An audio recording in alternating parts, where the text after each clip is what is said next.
tremendous looking trophy. Welcome to Platinum Explosion, number one PlayStation podcast in the Oceanias. My name's John Black. Join me, as always, Ashley Hobley. Hey John, excited to be here on God of War Ragnarok Day. Are you sure? Yeah. It's here. Game of the year. I should. I was like, all the people online haven't played it. Arguing with people who give it anything other than a 10. Did you see because I think the lowest score is the IGN Korea. Korea, was it? Yeah. Have you seen that shit where that person's just been like getting death threats and... No, I haven't seen it, but I'm not surprised. Yeah, they were posting up screenshots of their like inbox, like saying that people are like, "Fuck you, how dare you? I'm gonna kill you and your whole family," and like all sorts of terrible. No, stuff. you're not. You're probably some American dude. You're not flying all the way over here. Yeah. So, yeah, it's funny though, because like obviously I don't agree with that person's opinion. You don't agree with the opinion that the game feels like DLC? No, I don't agree, but I don't think that. But they should be allowed their opinion. If you disagreed, yeah. Yeah. You don't think they should receive death threats? Yeah. No one should receive death threats over fucking opinions on video games of all things. That's dumb. Yeah. But yes, if that's how they feel about the game, that's fine. I've seen a few interesting tweets about reviews last week, which is true to a degree. Like, it is sort of boring when everyone's just like, the game's 10 out of 10, best thing ever. And everyone has like the same review, but it's not like it doesn't mean that like me or whoever else should lie. But like this game sucks. Yeah, I think you shouldn't chase clout like that. Yeah, there is like a point of discussion, and I've seen it brought up where it's, hey, if most of the big outlets get the people who already reviewed or love the God of War 2018 to review God of War Ragnarok, which is, more of the same and better, then of course it's just going to get 10s, which is, it's true to a degree. I mean, but isn't that the case with what happened with Elden Ring? Like all the Soulsborne people reviewed their game. That's why it got such high scores. Yes and no, but I feel like with Souls stuff it's different because there's usually only like one person at every website that actually plays those games. So it's not like there's like a scrambling of, like a bunch of people want to play them. I don't feel like quite there because I wouldn't have gave the first one 10 because you hated the first game. Yeah, because I hated the first one. So yeah. Anyway, God of War. It's out today. Hope everyone's enjoying it. If you're playing it, or if you got to wait until after work, if you're listening to this on your way to work, whatever's going on. But yeah, I have to wait until after work. Yeah, even then, I got other stuff to do that night. Tonight. Do you? What do you got? Yeah. We've got Black Panther. Go watch Black Panther, Wakanda Forever, and then you can go over the all new Marvel cast and listen to our spoiler cast. That'll be out in the next 24 hours.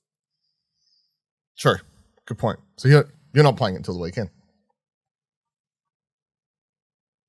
I might just stay up all night. And so if you go digital, you could just stay up until midnight and you could have preloaded it. No. I need to support local game outlets. Okay. Like JB Hi-Fi. These massive these mum and pop shops like JB Hi-Fi or EB Games. Yeah. So I thought. Those are play favorites, yeah.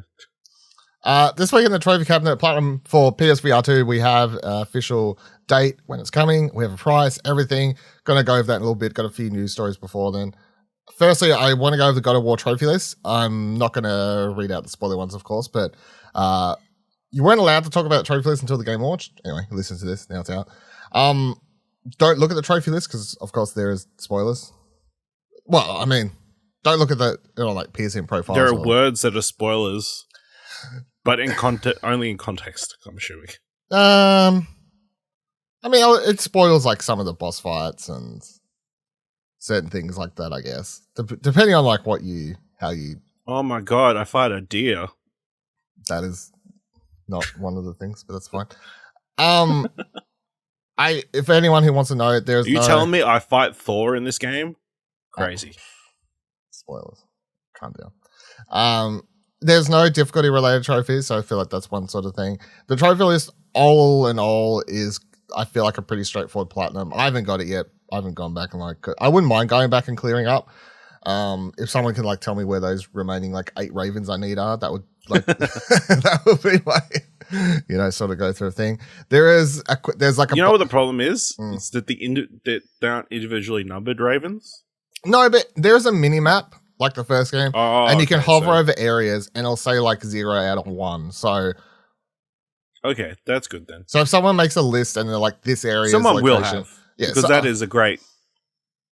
Yeah, it'll be up. I assume like when the embargo for that sort of stuff drops, which is when the game releases it this morning.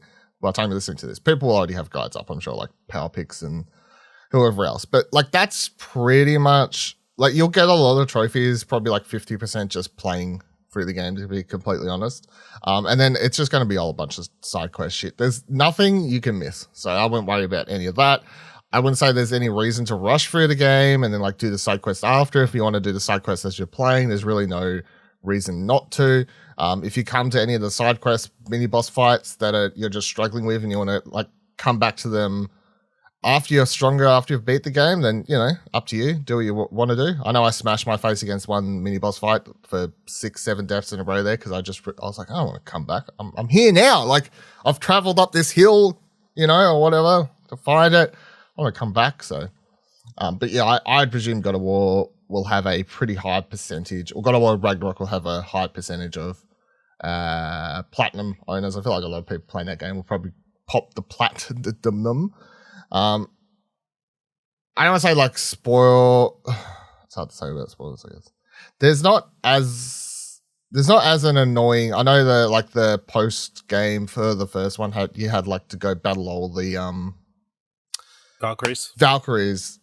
Which some people found annoying. I don't feel like there's something quite as annoying as that in this. I feel like this is probably an easier platinum, to be honest.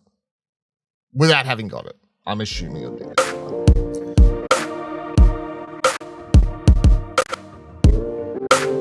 All right, let's move into some news stories. So, Kotaku firstly writes, Final Fantasy 16 PS5 exclusivity only runs 6 months. Following the latest series of info dumps and interviews, Sony may have just let slip the biggest news of all. Final Fantasy 16 will only be on a PlayStation 5 exclusive for 6 months.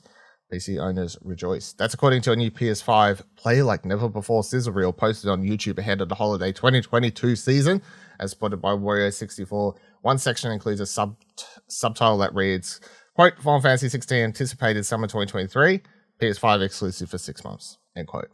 That would seem to imply the game could be coming to PC via the Epic Games Store on Steam by the end of 2023 at the earliest, or more likely at the start of 2024.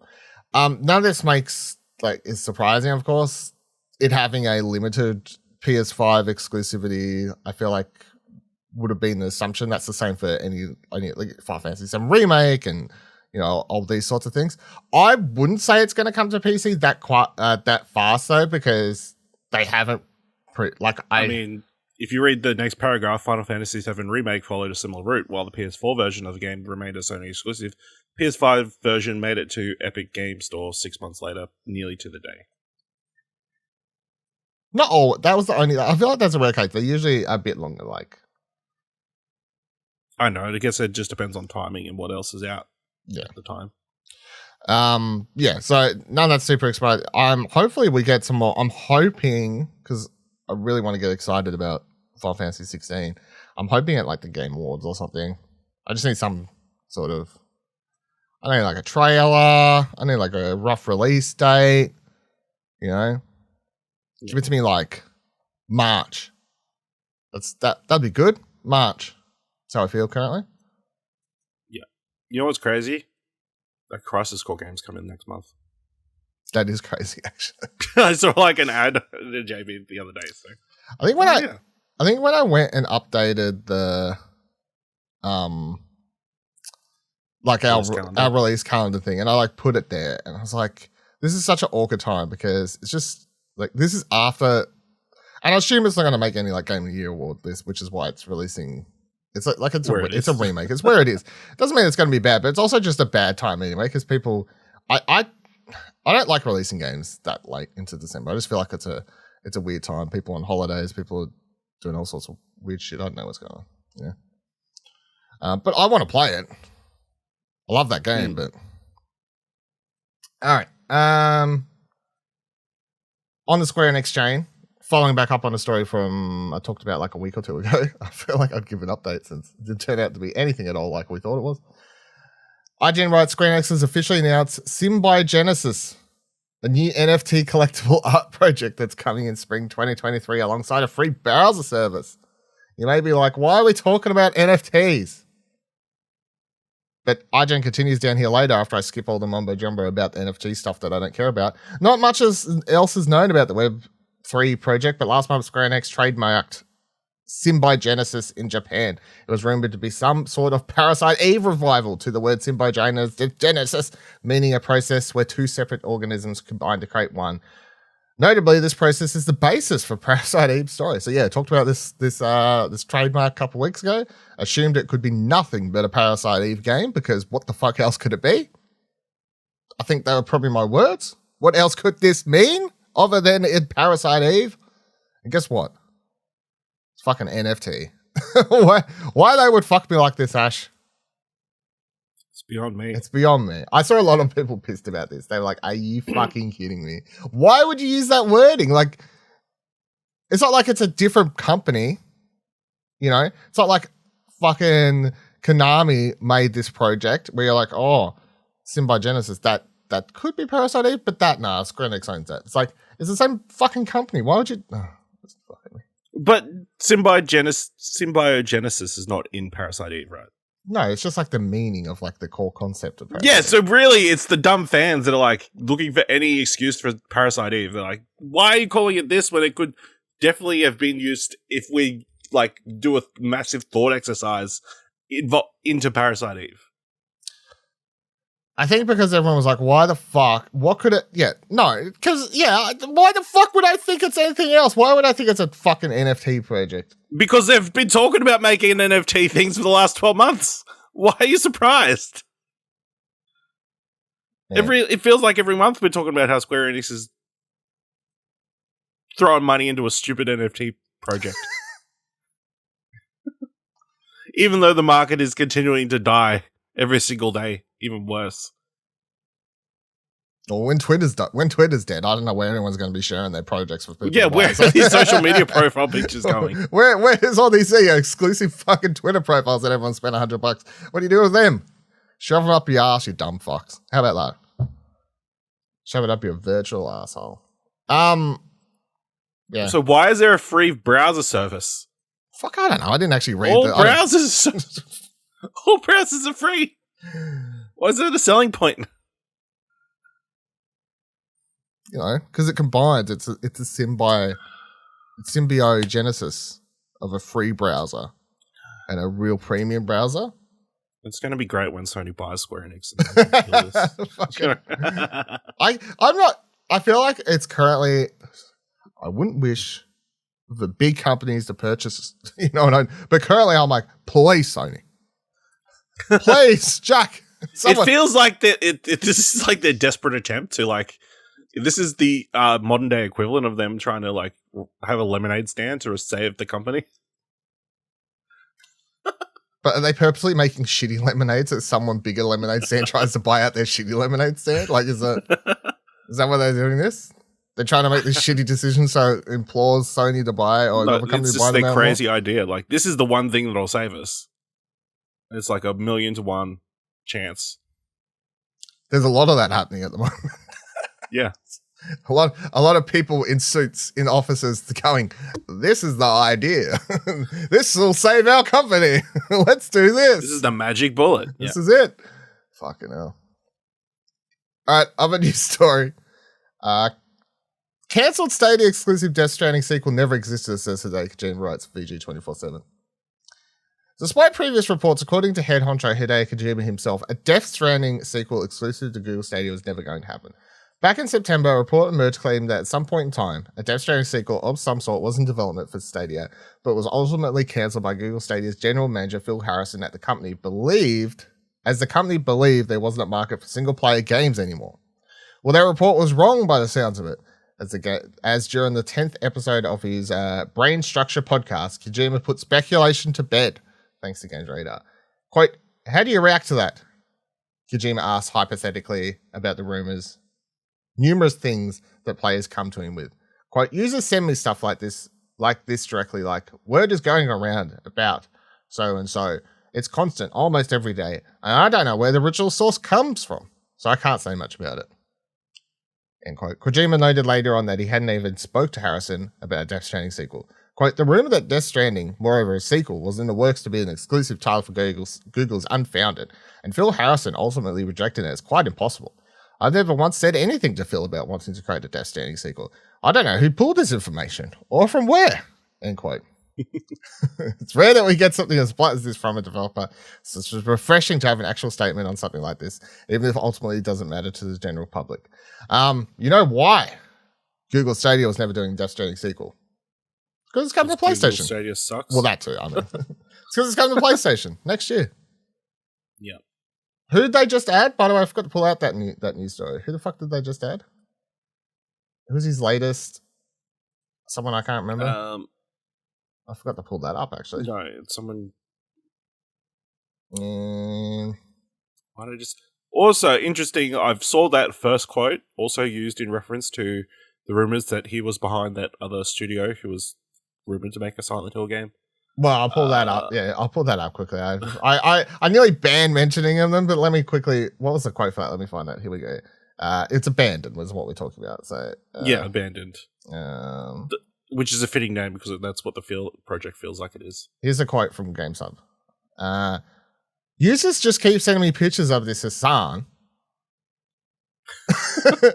They still send me collages and deepfake images, like 20 a day. It's really quite a nuisance. This has been going on for almost 2 years now. Then they write, to put the rumor to bed, Kojima has definitely debunked ongoing rumors, making clear he has no part in the development of the game. Quote, I've never spoken with Hassan. The game is yet to be released, right? I don't think there's much he could say or do or say at this point. But if he releases the game, then people might understand. So maybe he should just hurry up and release it. Laughs. It'll die down after that. Plus, I'm not involved in it in any way. Fucking something for Kojima to be like, just release the game. Yeah, so there's all your blue box updates. Shioli Kutsana. Yeah. What's their Call to Fame? I can't remember what the... There's someone. They're like an actor, right? She is, yeah, a Japanese-Australian actress known for roles in Shinchichi Kudo's Writing Challenge, Beck, 125 Years Memory. She was Yukio in Deadpool. She played Mitsuki in Invasion. So that's our third. Yep. She was in the Adam Sandler, Jennifer Aniston movie, Murder Mystery. Shout outs, I guess. Yep. So that's the third person, right? That's the second. Second, but it's the third poster or whatever, sorry. Right? I think? I guess. Yeah. Again, I think this is all leading. She was there, Where Am I? Yeah. This is all I'm still standing by. This is all 100% leading up to Game Awards reveal. Yeah. Here's my question. So the three questions apparently are, who am I? Where am I? And how come?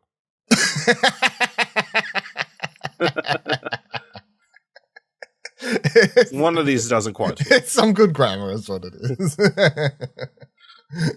Who am I?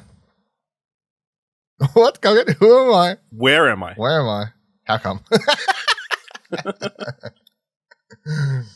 I'm hoping I'm hoping it all plays out though. I'm hoping I'll be really disappointed if the trailer that 100% is going to drop at the Game Awards doesn't like have that pop up on screen and answer, some sort of, call to action. Who am I? Duh. What? And then it's like, how come? I don't know how you answer that, but because Kojima wanted it to be. How about that? There's your answer. Yep. But yeah, there's some interesting tidbits there. So yeah, Death Stranding is not a sequel to coming to Google Stadia because Stadia is dead, but also because Kojima wouldn't have made it because Death Stranding is coming to PlayStation. There's also this whole week whatever his last podcast he dropped just like filled about 10 million news stories around the web this past week because the other one was going around that everyone was quoting was him saying that he gets like 20 million offers to be brought out a week, and he said that they're never gonna let that happen. They're going to stay independent as long as he's alive, he said. As long as he's alive, that Kojima Productions will stay an independent company. So, because it means he can do what is presumably Death Stranding 2, what we're assuming is, and then that Xbox exclusive as well, while not being brought out. So, and I feel like he will never let anyone buy him out after the terrible experience he had being under the thumb of another company. So, all makes sense to me anyway.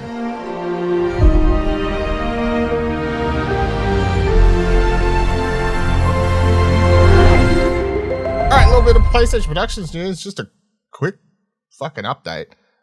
Last week, of course, if you listen to the podcast, we went to the PlayStation Productions segment. I said, hey, this thing's been leaked. January 15th apparently is when it's happening.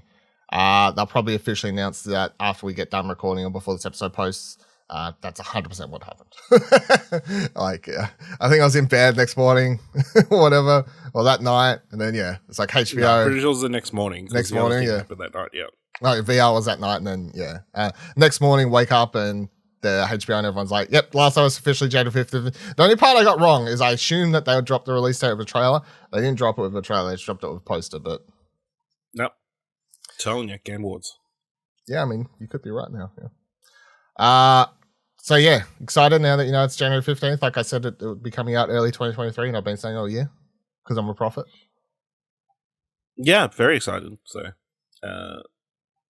very keen. I think another interesting piece of news that I saw thrown around is apparently there's only 9 episodes. Yeah. But the first one's going to be like a 2-hour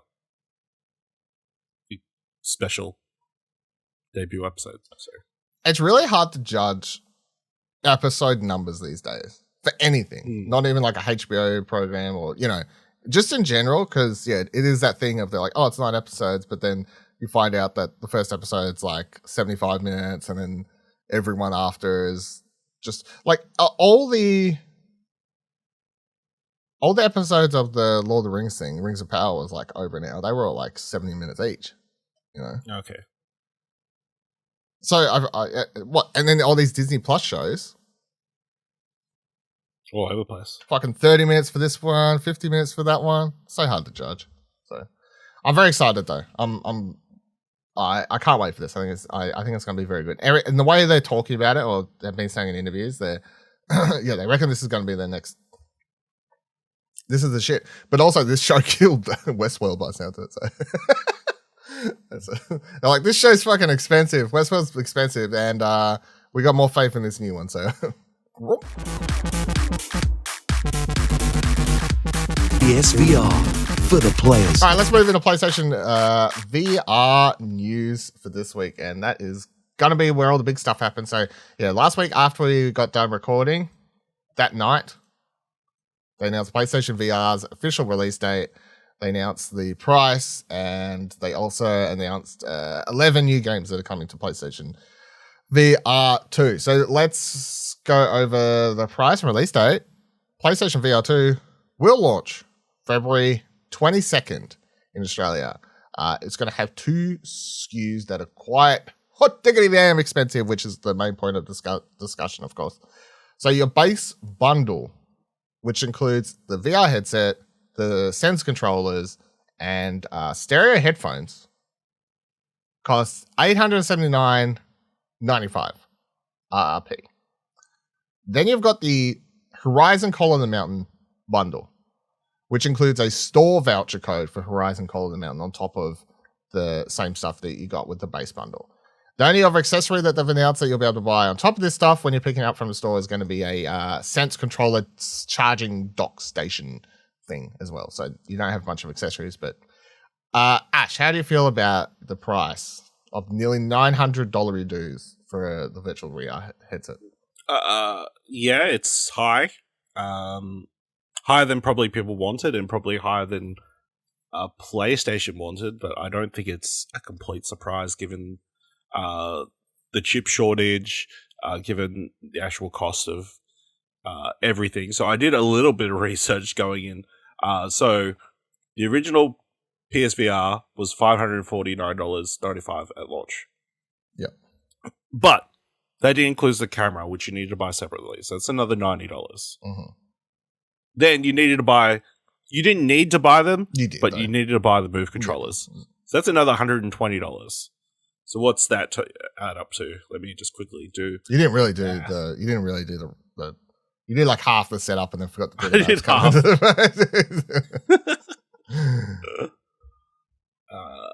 I thought you were going to be longer on the intro. $759.95 around ballpark. Yeah. So with inflation, that's probably around the same price. Not quite, but it's close. It's close. It's closer than compared. Like there is that apples to oranges of $550, $549.95 or whatever. But I'm with you in that I think comparing the base VR headset box, the only people who were just buying the box and nothing else were people who already had Move controllers and already had a camera, which was not most people. I had the Move controllers, of course. I still had to buy a camera though. So, but for majority of people, you didn't have like the new iteration of the Move controllers, right? No, I used the base. Up until the day PS3 versions. Yeah, up until the day I stopped, I used my two Move controllers that I got launch day of the PS Move, whatever first games they came out with, like Sports Champions and shit. I used those until they fucking. I rode the horses. I rode that horse until they died. And they died. Rode this thing till its death. I don't know if it's just because I'm like I don't really care, or it's a thing of, well, of course I'll get it no matter, because it's hard for me to judge the price when if this was $1,000, I would still get it. Like it doesn't. So I struggle to sort of look at the price and how I think. Is that because if you weren't doing content for Explosion Network, would you still be buying this? I would 100% still buy this if I wasn't doing content. Would I pay $1,000? Even though you own a Quest and yes. You know. Oh, 100. Yeah. Okay. Yeah. Well, of course I would. Like, I brought the original. Like, I'll be all over that shit. But okay, I'm just raising the question. You know, would I pay $1,000 or would I wait? Don't know. Depends. But because of Explosion Network, because of the podcast, because of everything, like to me, it's just in my mind. I'm like, I got to get it one way or another. Now, will I attempt just to send an email and be like, hey, can I have one? Yes. Do I expect to get one? 100% no. Not fucking press start over here. But you know, you got to ask the question. you got to ask the question to get say no. But so I fully expect to pay $879, whatever, on launch day. But that's fine. I again, this is let's do some more maps. Let's do some more adulting here for everyone who's struggling to understand. So what do we got? February 22nd gives you 1, 2, 3, 4, 5, 6, 7, 8, 9, 10, 11, 12, 13, 14. Let's round up. Let's go 15 weeks. So you got $880 divided by 15. You got to put away $58 a week, kids. 59, let's round up. $59 a week, kids. There you go. There's my add-on. Between now and release. Now and release. This is the thing. So, and that's also the way I'll look at it. How do I afford this? Well, I don't know. I could wait until the last second and then be like, fuck, I'm going to pay $880 out of my ass.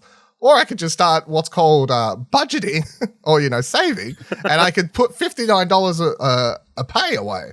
I don't want to tell people how to live their lives, but if you know you want something that's coming out months ahead from now, you can put money aside into a figurative cookie jar. You can get the cash out and put it in a real cookie jar, in a real money saving box. I don't know, you do you, boo, So, yeah. Look, I feel like a lot of my social media, the people who I know care about VR and have so the people I follow who write for Upload VR and all these, or whatever places, they're like, fuck yeah, really excited, blah, blah, blah. The people I've only ever seen tweet really shit about this and be like, trash, not buying it, whatever else. I've never seen them care about or tweet about PSVR or Oculus. The people who are saying oh, I'm not going to buy this. I'm like, well, you probably wasn't going to anyway. If this was $700, it still probably would have been too much to you. I don't know, whatever. What, are they going to give it away? The tech in this is really good. We've been over it several times. I don't know how in the lead up to this, where they've released the specs for 6 months now or something like that, I don't know how you could have looked at the specs and the technology in this and gone, well, that'll be $300. Yeah. living in dream world. Sorry. It's literally a display unit. This is equivalent to a TV, really. Yeah. Right? Yeah. Each panel, so each of the eyes Each eye has a 2000 by 2040 resolution. So that's not full 4K, but that's around 2K resolution in screen. So you got 2 4K TVs in this unit. You got a total of a 4K unit, I guess. Across two 2Ks equals 4K. 2Ks. Yeah. In the unit. And they're OLED panels. Which aren't cheap, obviously.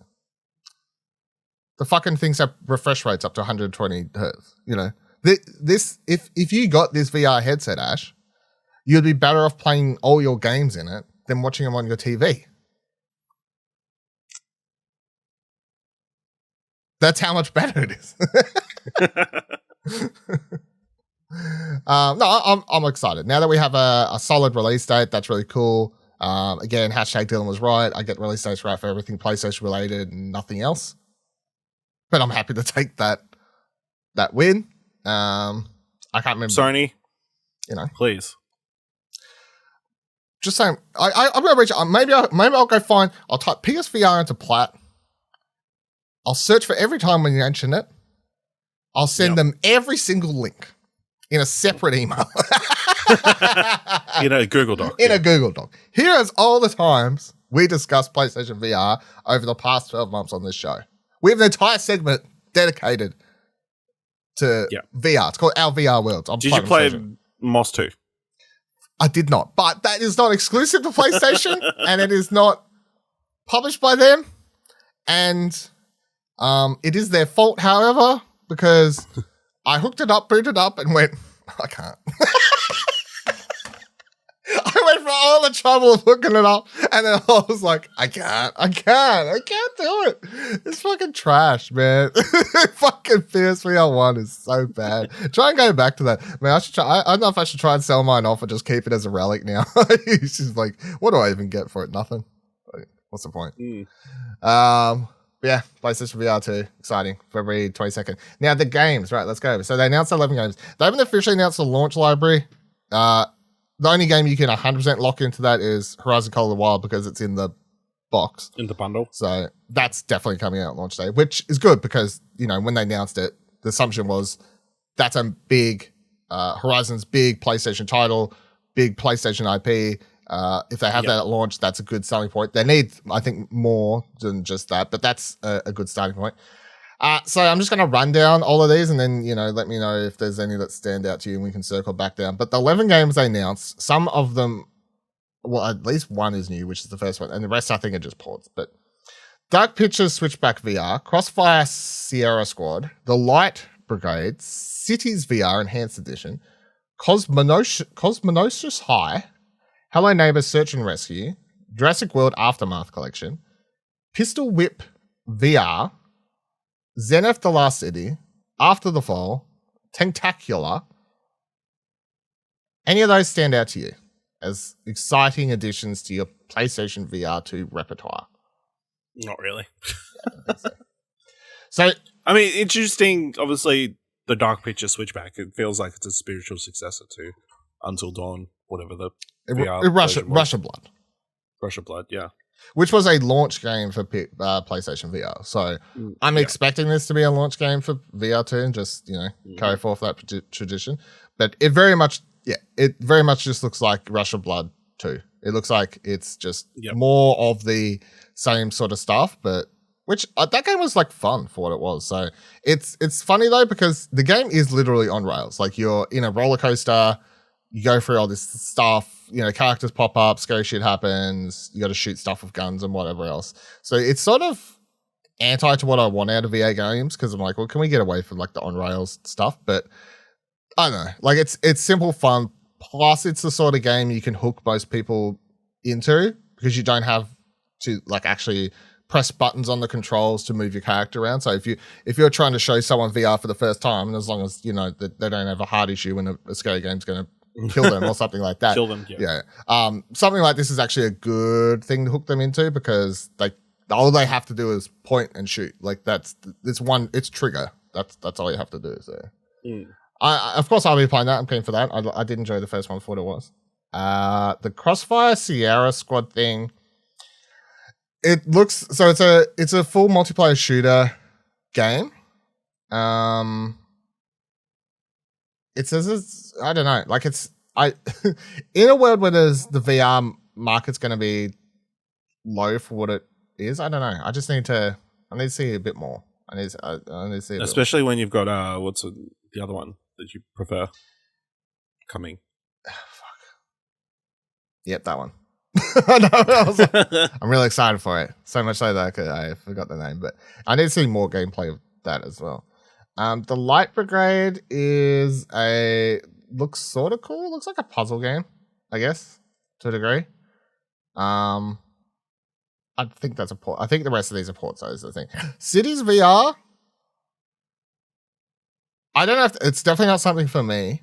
Not something I want to sit in VR and do, but it is literally cities. So what do you call it? Like the what's the genre? Like a building simulator. Yeah, it's like a building simulator. City simulator. But you're doing it like, so you're like the god, like you're literally in god mode over the top of the city, and you're dragging around the city. It's like, instead of sitting in front of your PC or your PlayStation, I guess it's on both, isn't it? But sitting there like moving stuff around and whatever else, you're full god mode sitting there doing it. So Firewall, that's the game. Firewall, thank you. That's driving me crazy. It could be cool. I think that's small group of people may be interested in that. Not for me, but yeah. And then you've got this I can't say it. How do you say this? Cosmonosis? Cosmonosis? Cosmonominous? Sure. In the synopsis for this one is, in a single player alien adventure, players take on the role of Prismy, a rare alien species that can adapt to any situation. Upon crash landing into the school, players find that is alive with delightful characters, but plagued by mysterious malfunctions. Players will unlock powers to help restore Cosmonosis high to its former glory. This looks like it could be pretty cool. It looks like I'd have to be like, if I'm not high, I will be high by the time I'm done playing it. But there's some wild looking characters and shit happening in this, but I'm sort of down. I can't decide if they're hashtag cuties yet or just weird looking creators. Like, there's some wild looking characters in this game, but that could be cool. Could be cool.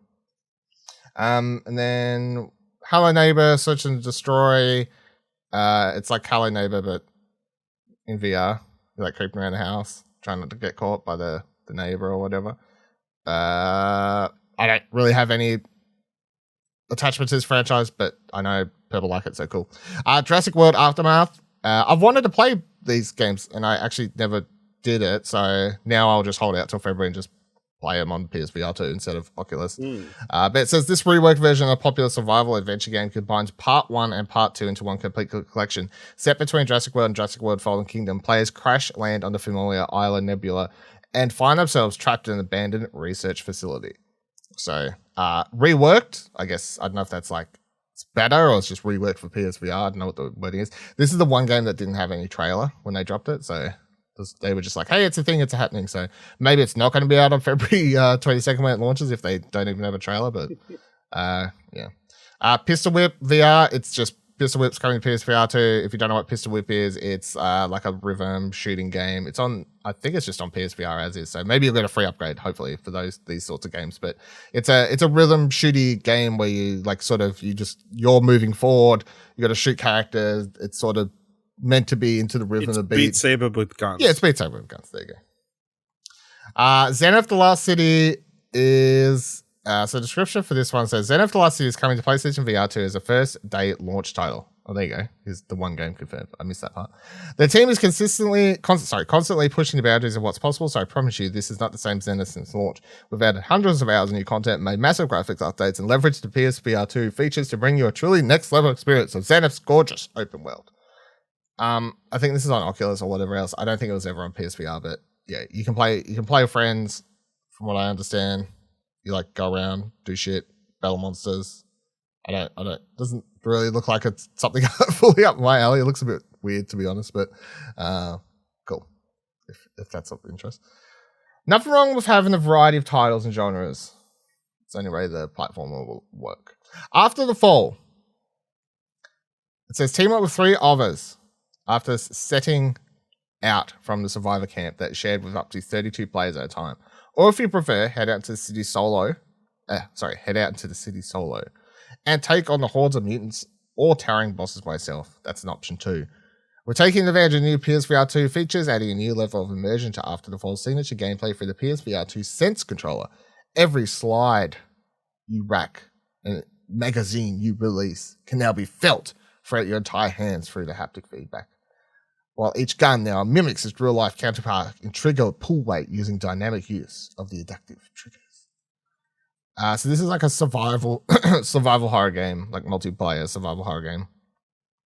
I think there's like a story or whatever, but yeah, the idea is obviously you just go out with friends or by yourself and you like look for better gear and level up and get better and whatever else. Looks like it could be kind of cool. This is actually one I'd sort of potentially be interested in trying out. There's a lot of shit happening on the screen at some points especially for a VR game. There's a fair few mutants and monsters that you're taking on. So yeah, I feel like this one could be a successful, especially if it's at launch. So, and then you've got Tentacular. So this I think has already come out, unless I'm going insane and it never came out, but it was definitely announced like ages ago. But Tentacular plunges you into the ocean-dwelling hulk of a gigantic, mild-mannered mollusk raised amongst humans on the bustling and eccentric island of La Calam. It's a physics-based adventure bursting with inventive, immersive VR gameplay, a heartwarming story, and oodles of humor. Solve puzzles using playful tools to build strange contraptions and spectacular structures, or wreak havoc with your lumbering bulk. Yeah, so you're a big old tentacle creature monster. You knock shit around, you build stuff. You got to figure out how to fuck towns up or save the towns, I guess. So I know it looks like it could be fun. I like the big little. If you watch the trailer, there's these the character designs, like the actual humans. They're kind of they're funny because they'll stop and talk to you, and then you can pick them up and move them, or you can just fucking smack them across the other side of the world. So I could definitely see myself enjoying this and getting a laugh out of it, because the creatures would be like, "Hey, you're pretty big," and I'm like, "Fucking bam, get the hell out of here! What do you say to me, motherfucker?" Yeah, so I'm sort of down for playing a big old tentacular monster. And that's it. That's all so you got the VR games. I'm sure we'll get a lot more information and game reveals and official list of launch library and, all these sorts of things across the next couple months in the lead up to that February, I've already forgot, 11th? 22nd launch. Cool. All right. That'll do it for this week's episode of Platinum Explosion. Of course, let us know comments, questions, concerns, your thoughts on PlayStation VR, anything else like that, by tweeting at us or joining at Discord, explosionnetwork.com/Twitter, explosionnetwork.com/Discord. If you like this episode and want to let us know, head on over to explosionnetwork.com/support to donate as little as $1 to help out the show and the website. And until next week, remember, every trophy counts. Boy.